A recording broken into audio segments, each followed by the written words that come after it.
అన్నదాతల సంక్షేమమే ధ్యేయంగా ప్రజాప్రభుత్వం ముందుకు సాగుతుందని మంత్రి పొన్నం ప్రభాకర్ గౌడ్ అన్నారు. ఉచిత కరెంటుకు, రైతు రుణమాఫీకి, బోనస్కు, పేటెంట్కు కాంగ్రెస్ ప్రభుత్వమే భారతదేశంలో ఏడాదిన్నర కాలంలో రైతుల కోసం 70,000 కోట్లు ఖర్చు చేసిన ఏకైక ప్రభుత్వం మాది. దేశ చరిత్రలో ఏకకాలంలో 21,000 కోట్ల రుణమాఫీ చేసిన ఘనత కాంగ్రెస్ ప్రభుత్వాందే అని మంత్రి పొన్నం మాట్లాడారు.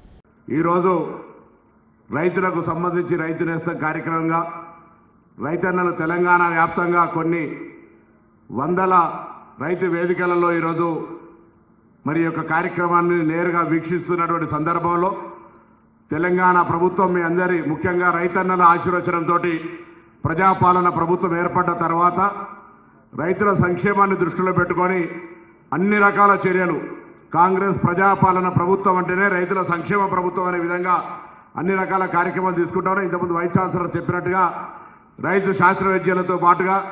యాంత్రీకరణ కావచ్చు, నూతన మెలకువలు కావచ్చు, లేకపోతే విత్తనానికి సంబంధించినటువంటి అనేక రకాల సాగు పద్ధతులు ఈరోజు ఓన్లీ వరి కాకుండా వ్యవసాయ కమర్షియల్ క్రాప్స్ వేసుకోవడానికి సంబంధించిన సలహా సూచనలు ఇచ్చే విధంగా వ్యవసాయ శాఖను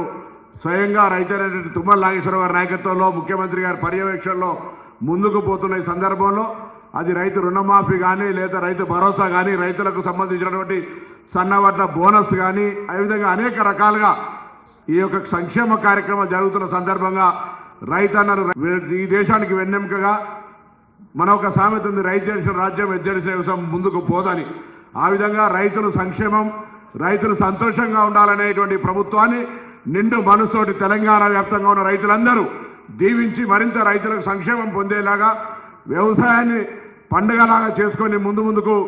ఈ తెలంగాణ ప్రభుత్వం దేశంలోనే ఆదర్శవంతంగా వ్యవసాయ విప్లవానికి తీసుకుపోయే విధంగా ఉండాలని ఆకాంక్షిస్తూ